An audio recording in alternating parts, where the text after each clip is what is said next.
welcome back to Art Books Review. Today we're going to be looking at this book.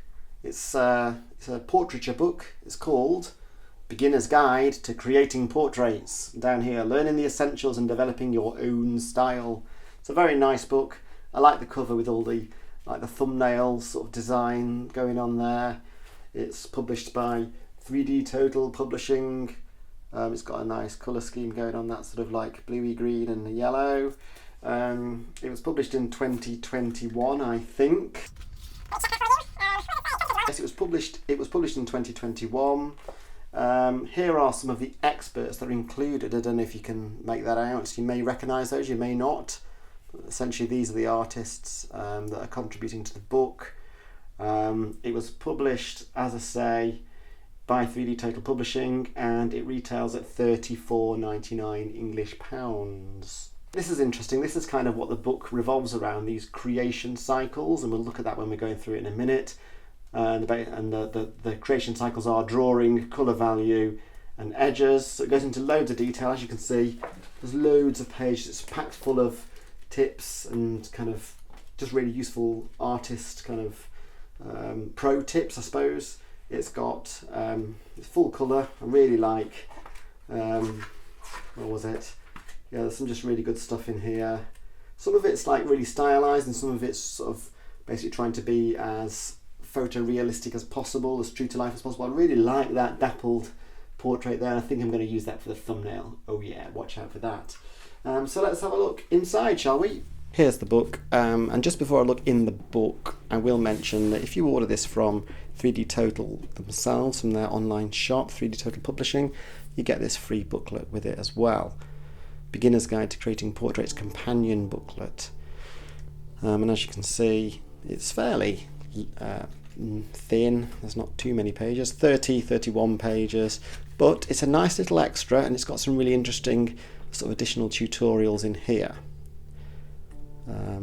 Okay, so that's good. Like I say, if you order it from 3D Total themselves, you'll get that while stocks last, I assume. It's stapled together. It's just a small booklet. Anyway, I'll put that to one side, and let's focus on the real deal, the main attraction, as it were, and that is this book. I like this. This is a nice sort of page to greet you with. Very cool, by Laura Rubin. Every time they sell a book, they plant a tree. I like that. Here's some information about the book, including the people at the company that have brought this book to us. It's got a nice sort of slightly rough feel, and here's the contents page anyway.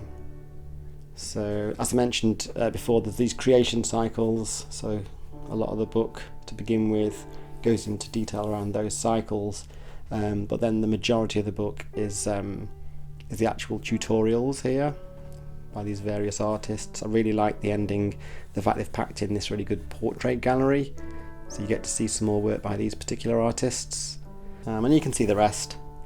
There's I always like to have the contributor section at the end as well, where you can see a bit more, find out a bit more about the individual artists themselves as well. So here's a foreword. I'll flick through the book, and I may just sort of point out, bits that are of particular interest to me.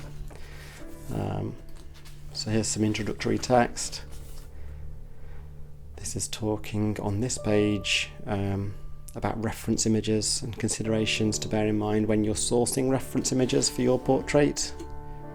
And we do talk about the difference between soft and hard light in a second, and various other things that you'd expect from a book on portraiture. For each of them, you get you look at the actual, you're shown the reference image that they're using.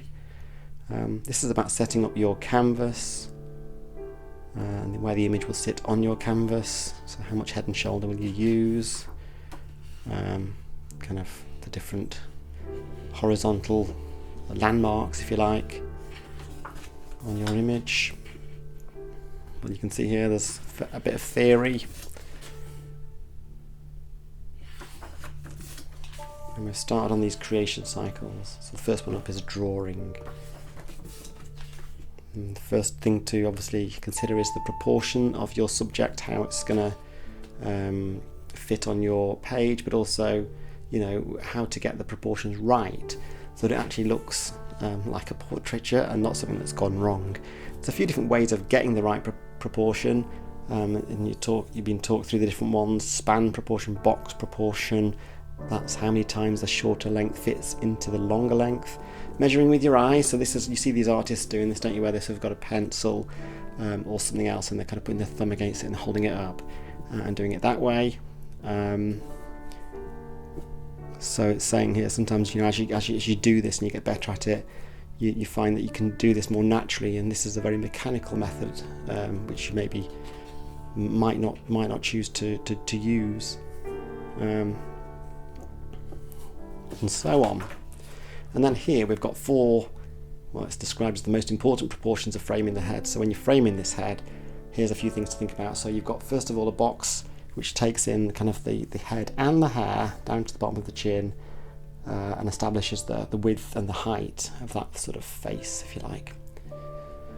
After that, this one is establishing where the brow sits, and it's saying roughly about 40-60. So 40% of the head space should be brow up to the top of the hair, and about 60 from the brow down to the bottom of the chin. Now, obviously, that's not always a hard and fast rule, because it depends on the angle. If you're, you know, doing a portraiture slightly from above, and you've seen this done, then obviously that distance is going to be greater, that proportion will be more than 40%, and so on. And if you're doing it from below, again, that might be greater, but it's a rough sort of thing to bear in mind.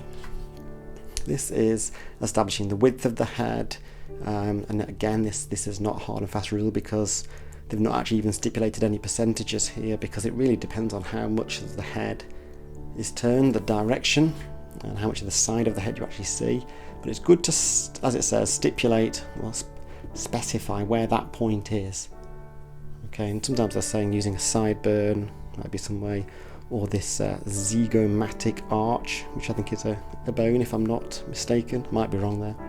And the final measurement that they're recommending is this nose, brow, nose, chin. Can you see that? So it's about using the top of the eyebrows as a key measurement, rather than the eyes, because often there can be shadow in the eyes, it says. So go for the eyebrow. It's much more, more easy to kind of measure from, under the nose and under the chin. Okay, so there we go. There's 4 measurements.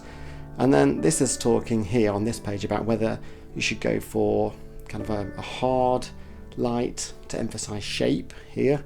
So you could almost draw around the blackness, couldn't you? It's like a shape. If you go really stylized, you often see that. Andy Warhol did a bit of this, didn't he? You know, you're basically using shapes rather than lines, whereas in comparison here we've got a soft light approach, where you end up kind of emphasizing the lines rather than shapes. You can see how that's coming on that image on the right. I really like the straight talking nature of this book, and I really like the way it's laid out. They really do a good job of these books, the total. I'm really liking the colours as well, like sort of dark green with the white text. It's nice. Well done, Steve Forster, for bringing us this book. So here we go, we're talking more about design using shape as well, and you know, breaking the shapes down into very basic shapes, or more complex on this end. So I'm not going to waffle too much, because there's a lot of this book to go through, but as I said, I'll just pull out bits that are, I think, of particular interest. So otherwise I'll just keep sort of turning through and you can have a look.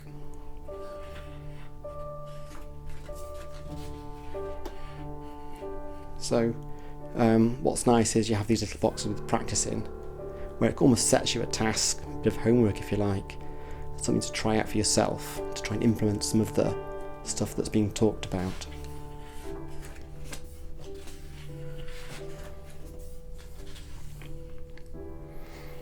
This is an interesting page, and I see a lot of people do this, and I've done this myself too, and that's about putting down some plumb lines, or grid plumb lines as they call them. And again, it depends really on whether your image is, or your model is looking straight at you or slightly to the side. So here, with a straight on, what you should be going for is a symmetrical face. I mean, not everyone's face is symmetrical, so bear that in mind. they always talk about sort of models being beautiful because their face is actually really very symmetrical. The human eye sees that as something that's attractive, but not everybody is very symmetrical. Often we're quite asymmetrical. And then, you know, if you turn side to the side, this is talking about how to draw those lines for kind of the eyes, nose and mouth, and so on. A plumb line is a perfectly vertical or horizontal line, and is one of the best alignment tools at your disposal. Yes.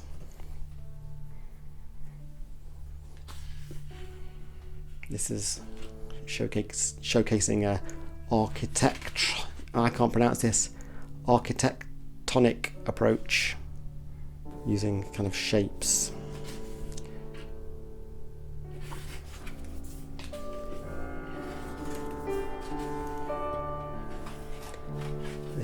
This is talking about lines on specific features of the face here, as you can see, tackling the different features: mouth, eyes, nose, and ear.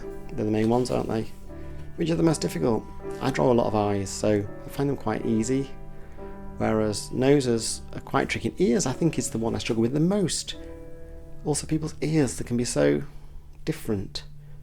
So one piece of advice might be to take a subject that's kind of lit maybe from above, where you don't get much darkness. You can sort of darken all the inside out, and then no one's going to moan. Just have a bit of lightness on the lobe at the bottom. That's my pro tip. Okay, colour values. We're on to the next colour cycle here, or creation cycle, sorry, as they're called.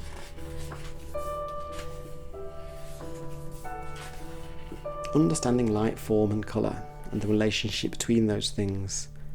So here's a very simplified ball with a shadow and a line here, and then we've got sort of softer lights as well, which creates more shading. Yeah, I won't try and be an expert on this because I'm not, but you can see the differences. I talked you through the different the variations between each of these figures. You can probably hear the noise of these pages. They're very noisy pages, but they're nice. They feel nice. Okay, so now we're on the edges creation cycle, and I'm going to just show you some of these pages. I really like this, the sort of focus on the eyes, and this one too. This is good stuff. Too much for me to cover in the video, but obviously if you get this book, it's got a whole wealth of expertise about portraiture within it. Here's some different tools and ways of creating different edges, different brushes. Now we're on to the other considerations. I like this, like the colours on that, it's nice. Other considerations. This is what I mentioned at the start, and that is, are you going for a perfect likeness? Are you trying to recreate as faithfully as possible what you see in your subject? Or are you going for a bit more artistic freedom? Are you going for something a little bit more surreal? Perhaps certainly something a bit more stylistic and abstract. Obviously a key decision you need to make at the beginning. Okay.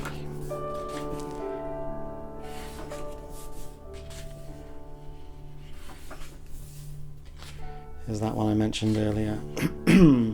Really like that. Amazing what dappled light can do in terms of making something interesting. The amount of kind of landscape scenes that are just infinitely improved by having some dappled light filtering through from the sky above. So, well, there's stuff about eyes here, look, shapes and lines of eyes, nose. This is all very interesting stuff for me. Okay, here's an artist tip here. So when painting various skin tones in areas such as the nose, avoid using only one hue or black and white when creating shadows and highlights. These common mistakes can leave skin tones looking muddy and lifeless. In reality, shadows and highlights often contain a variety of warmer tones, so make sure to study your subject closely and use various similar hues when painting their skin. Yes, so here's the different hues that's being used in here. Looks a bit like something made out of gold. Right, lips and teeth now. Yeah, really like these artist tips. Another one there. Got somebody from The Sims here. Ears. The troublesome ears. Yeah, look at that photo reference. Seems like everyone's got sort of roughly similar ears, but then this bit can be quite different from person to person. And often some people, I know people with hardly any lobe at all, and then people with quite a big lobe. I've got quite big lobes. Great for earrings. If you're into earrings, I'm not really into earrings, so they're wasted on me. Anyway, hair. Yes, a very important consideration. I've seen some really good tutorials of people who get really good effects on hair. So there's like the photograph. It's infinitely detailed. It's a soft tonal version. But yeah, I've seen just adding a few like sort of fine highlights can give, a really good effect.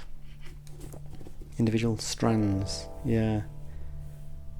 Yeah, and it needs to be a natural randomness rather than you're too uniform or predictable or repeated. Wow, curly hair. Brilliant. Even more tricky, but that's really good, isn't it? A few different tones. And, yeah. Right, skin, young and old. Young skin and old skin. Skins, freckles and scars. Anyway, yeah, tattoos. Everything's covered here, facially. Glasses. The thing about glasses is, and I think this covers it in here, that they have their own perspective lines, yeah, because often, unless you're, again, looking at something straight on, then your subject's probably going to be like to the side, and your glasses are going to be tilting. He's tilting as well as being slightly off-centre, so that brings its own challenges. Anyway, so here's the tutorials. There's quite a lot of this. I'm going to just show you what this is. There's a mixture here of those kind of reproducing reality as faithfully as possible and some really stylized pictures. So I think that's the end one. Am I right? Oh no, there's more. There we go. The conclusion. This is a stylized watercolor portrait. There was the original. Here's the end piece. It's good. I like the way they've reduced the teeth down to those simple shapes. Okay, there's more.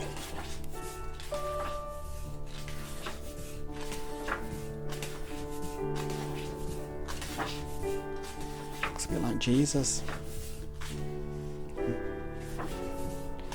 Really like this. This reminds me of some of the old masters type paintings. I think not least because the face is highlighted, but it's almost like the background and the shoulders are irrelevant and they're just left in darkness.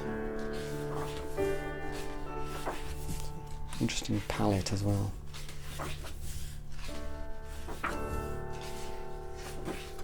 It's making me want to do some digital portraiture. I'm not gonna lie, it's inspiring me. That's nice, isn't it? So I'm gonna do some after I've looked at this book. This one's good too. We'll get to the comparison at the end of the highlights. These lips look really good. Yeah, a comparison of the actual final piece. There we go. So as you can see, they've made quite a few changes to this. This is not, it's an adaptation, if you like. Really like what they've done with the hair. Added some fancy earrings and the highlights on the face. I mean, that lighting down there is nice. It wasn't really on the original. It's cool. It's called a Vibrant and Magical Stylized Portrait. And we've got another one here. I'll just skip through some of this. This is kind of like fractalized, if that's the right word. Here we go. I'm not so keen on this one, but anyway, that's another technique, isn't it? It's a strong, vibrant and graphical look. Here's one where basically somebody has been turned into what looks like a Pixar or Disney princess.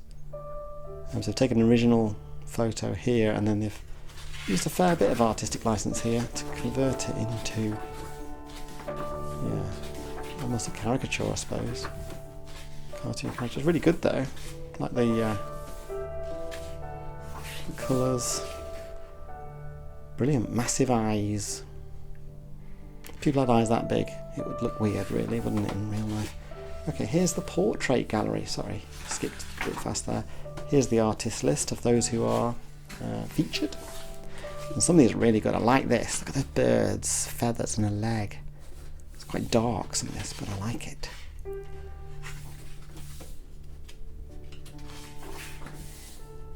There's quite a few different, quite a variety of styles in this section.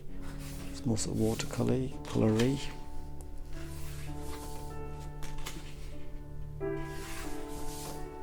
I like these. These are nice designs. I like this massive hair. And this one's good colour. I like that illustration style. These are good. These are very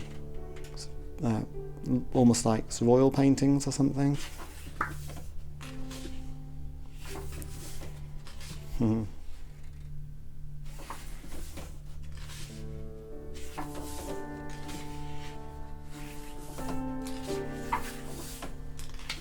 What are all these door handles about?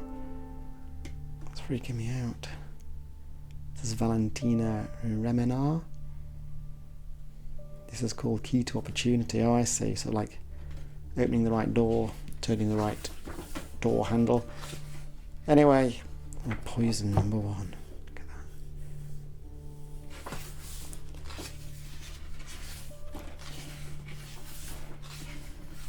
that. Yeah, it's making me want to digitally paint faces. Here's a glossary. Useful to have. I think I may have mentioned a few of these as I went through. Not all of them. And it's a good place to look up anything you want a sort of clearer definition of. Here's the contributors, all these happy faces. I like it. A bit about each of the painters, artists, illustrators here. And yeah, websites. Follow them up, have a look if you're interested. And here's a couple of adverts. And we're at the end, sadly. So it's about 316 pages. Really good book. And as I say, if you order it from the publisher directly, you get the booklet with it. So I hope you enjoyed watching this video. I had a really good time looking through that. I found it very inspiring. So I'll hopefully see you next time. Bye for now.